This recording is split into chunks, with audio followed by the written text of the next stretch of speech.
नमस्कार, मैं दीपक कुमार आप सभी का स्वागत करता हूं दादा चालुक में। दोस्तों, दिल्ली सरकार एंड केजरीवाल गैंग का एक और बड़ा कारनामा सामने आया है। जी हां, और वह कारनामा इतना बड़ा है कि उनके पिछले सारे कारनामों का रिकॉर्ड तोड़ देगा। इनके ऊपर जो ये आरोप अब लगा है, नया आरोप, अगर इस आरोप का अगर जांच होता है, जो कि होनी चाहिए, और अगर जांच में आरोप सत्य पाया जाता है, सही पाया जाता है, तो अब तक का दिल्ली में केजरीवाल गैंग के द्वारा जो घोटाला किया गया है पिछले दिनों में, उन सारे घोटालों का रिकॉर्ड ये घोटाला तोड़ देगा। जी हाँ, क्योंकि इस बार दिल्ली सरकार एंड केजरीवाल गैंग के ऊपर 800 करोड़ रुपए के घोटाला का आरोप लगा है। जी हाँ, और ये आरोप क्या है? दरअसल दिल्ली भाजपा और दिल्ली विधानसभा में विपक्ष के नेता रामवीर सिंह बिधूरी, इन्होंने दिल्ली सरकार एंड केजरीवाल गैंग पर आरोप लगाया कि केजरीवाल सरकार ने, दिल्ली सरकार ने जो 2018-19 में तमाम पब्लिक ट्रांसपोर्ट की जो गाड़ियां थी, उन गाड़ियों में पैनिक बटन लगवाने का एक नोटिफिकेशन जारी किया था। उन सभी गाड़ी मालिकों से कहा गया था कि आपके गाड़ी में अगर आप पैनिक बटन नहीं लगवाते हैं तो आपको फिटनेस सर्टिफिकेट नहीं दिया जाएगा। बिना फिटनेस सर्टिफिकेट के आप दिल्ली में गाड़ी नहीं चला सकते हैं। यह नियम दिल्ली सरकार का है, क्योंकि दिल्ली में परिवहन विभाग, दिल्ली का ट्रांसपोर्ट सर्विस, ये दिल्ली सरकार के अंडर में आती है, जिसके लिए जो भी नियम कानून होता है वो दिल्ली सरकार ही बनाता है। और उसी को ध्यान में दिल्ली सरकार ने महिला सुरक्षा, दरअसल ये जो गाइडलाइंस है, ये जो दिशा निर्देश है, ये केंद्र सरकार का है। केंद्र सरकार ने सभी राज्यों के महिला एवं बच्चों की सुरक्षा हेतु, यात्रियों की सुरक्षा हेतु सभी राज्य सरकारों को यह निर्देश दिया था कि सभी पब्लिक ट्रांसपोर्ट में पैनिक बटन और 23 सीट से ऊपर वाले बसों में सीसीटीवी कैमरा होना जरूरी है। जी हाँ, ये यात्रियों की सुरक्षा को ध्यान में रखते हुए ऐसा आदेश सभी राज्य सरकारों को दिया गया था। किसी ने माना, किसी ने नहीं माना, पर दिल्ली सरकार ने किस तरह से उस आदेश को अपने लिए लाभ का जरिया बना लिया।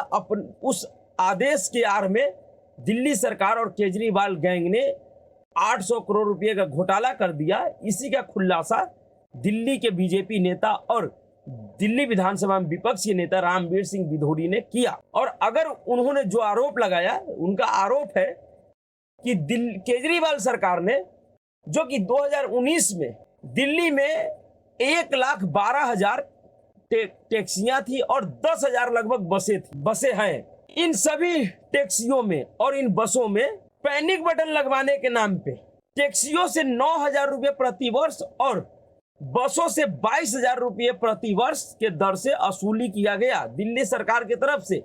और यह वसूली दिल्ली जिन कंपनियों को पैनिक बटन लगाने का ठेका केजरीवाल सरकार ने दिया, उन कंपनियों ने वसूला।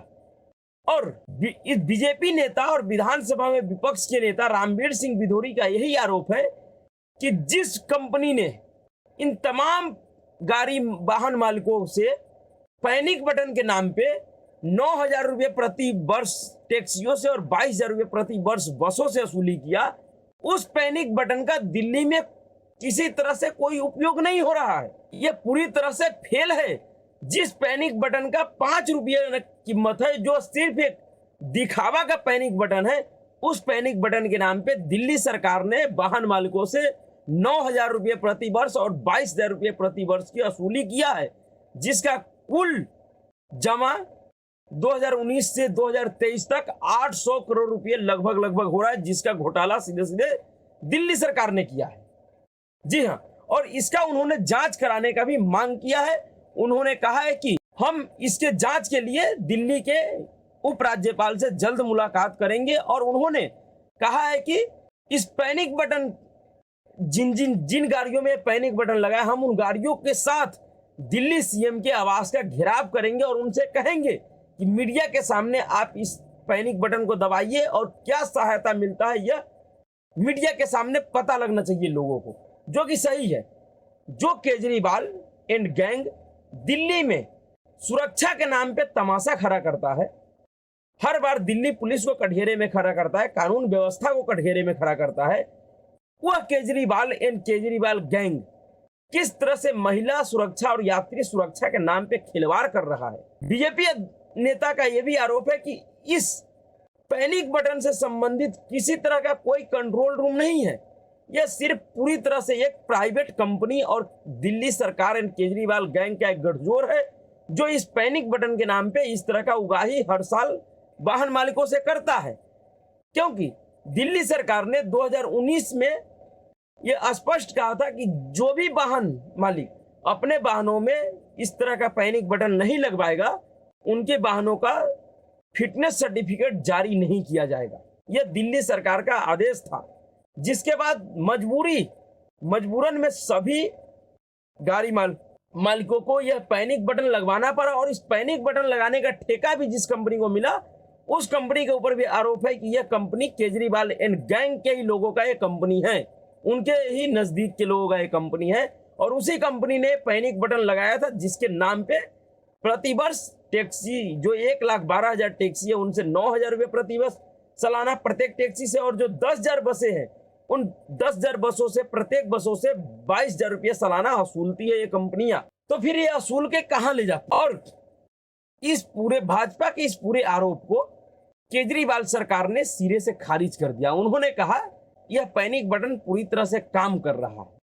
तो यह पैनिक बटन क्या वाकई पूरी तरह से काम कर रहा है? इसमें कितनी सच्चाई है? इसका एक रिपोर्ट इंडियन एक्सप्रेस ने छापा है। उन्होंने एक सर्वे किया था इन टैक्सियों के पैनिक बटनों का, और उसमें उनको क्या मिला। यह 12 जुलाई 2022 का इंडियन एक्सप्रेस का खबर है। उबेर पैनिक बटन सुरक्षा के लिए कागज पर, लेकिन कार में केवल दिखाने के लिए। इंडियन एक्सप्रेस ने 50 में से 48 राइड ली। या तो पैनिक बटन नहीं था या काम ही नहीं कर रहा था।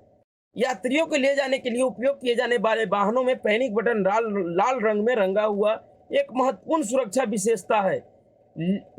नई दिल्ली में उबर ड्राइवर द्वारा एक यात्री के बलात्कार के बाद एक अधिसूचना द्वारा अनिवार्य यह बटन सभी वाणिज्यिक यात्री वाहनों, टैक्सी और बसों में स्थापित किया जाना है। लेकिन रेगुलेशन और प्रैक्टिस के बीच इस अंतर का उदाहरण उबर का अपना इंफ्रास्ट्रक्चर है। इंडियन एक्सप्रेस ने एक महीने में दिल्ली में 50 उबर की सवारी की, उनमें से 48 में काम करने वाला पैनिक बटन नहीं मिला। बताइए, ये इंडियन एक्सप्रेस का खबर है, और ये साफ साफ कह रहे हैं कि इन्होंने 50 गाड़ियों में यात्रा किया, जिसमें से 48 में पैनिक बटन नहीं था, या था तो काम नहीं कर रहा था। जबकि दिल्ली सरकार कह रही है कि यह पूरी तरह से काम कर रही है। तो अगर दिल्ली सरकार को लग रहा है कि भारतीय जनता पार्टी का नेता यह झूठा आरोप लगा रहा है, तो दिल्ली सरकार को फिर आंकड़ों के साथ यह स्पष्टता देनी चाहिए लोगों को, मीडिया को। जो केजरीवाल गैंग बात पे प्रेस कॉन्फ्रेंस करती है, उनको इस मामले पे प्रेस कॉन्फ्रेंस करके वह तमाम आंकड़ा देना चाहिए मीडिया को कि जब से ये दिल्ली के वाहनों में पैनिक बटन लगा, तब से अब तक दिल्ली सरकार को इन पैनिक बटन के माध्यम से कितनी शिकायतें मिली, और उनमें से कितनी शिकायतों का निपटारा इन्होंने किया, कितने यात्रियों को इन्होंने यात्रा के दौरान सहायता पहुंचाई इस पैनिक बटन के माध्यम से। यह आंकड़ा दिल्ली सरकार को जरूर देना चाहिए। एक और घटना है, यह 11 जनवरी 2023 का ही है। दिल्ली में डकैती की कोशिश के बाद महिला उबर ड्राइवर ने नॉन ऑपरेशनल पैनिक बटन बंद किया। पीड़ित ने आरोप लगाया कि मैंने कार में लगे पैनिक बटन को दबाया और उबर को भी कॉल किया, लेकिन कोई मदद नहीं मिला। तो अगर इस तरह का आरोप खुद यात्री लगा रहे हैं कि पैनिक बटन काम नहीं कर रहा है, पैनिक बटन दबाने के बाद भी कोई सहायता नहीं मिल रहा है, तो फिर ये क्यों नहीं कहा जाए कि ये पूरा का पूरा पैनिक बटन का जो ये नाटक है, ये घोटाला है। क्यों ना भारतीय जनता पार्टी के नेता के द्वारा लगाए गए इस आरोप को माना जाए कि उन्होंने आरोप सही लगाया है।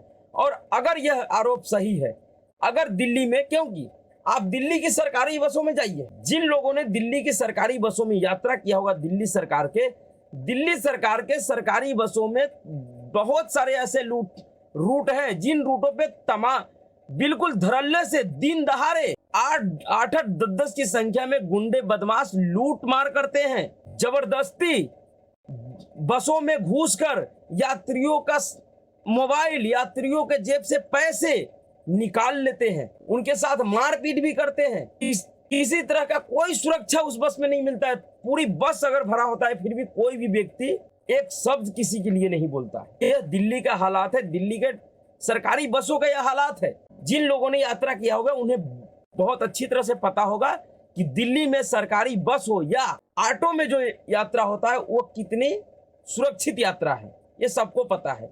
और अगर इस तरह का बटन दिल्ली सरकार ने लगवाया जिसके ऊपर सरकार इतने खर्च कर रहे हैं, एक एक वाहन मालिकों से साल के हजारों हजार रुपया वसूल रही है, फिर भी अगर वो काम नहीं कर रहा है, उससे किसी को फायदा नहीं हो रहा है, तो फिर ये लगाया क्यों गया? इसका जांच होनी चाहिए। और दिल्ली का जो महिला आयोग का जो अध्यक्ष है स्वाति मालीवाल जी, जो पूरी तरह से केजरी गैंग के लिए काम करती हैं, उनको इस बात का संज्ञान लेना चाहिए कि अगर पैनिक बटन से दिल्ली में महिलाओं को सुरक्षा नहीं मिल रहा है, जो कानून व्यवस्था के ऊपर सवाल खड़ी करती है, उनको कम से कम इस पैनिक बटन और इससे जुड़े हुए लोगों के ऊपर भी सवाल खड़े करने चाहिए। इन अध्यक्ष महोदय को दिल्ली सरकार से पूछना चाहिए कि आपने जो पैनिक बटन लगवाया ये काम क्यों नहीं करता है, और काम करता है तो कैसे करता है, और अब तक आपके पास कितनी शिकायतें आई हैं 2019 से अब तक, और कितनी शिकायतों का निपटारा आपने किया है इस पैनिक बटन के माध्यम से।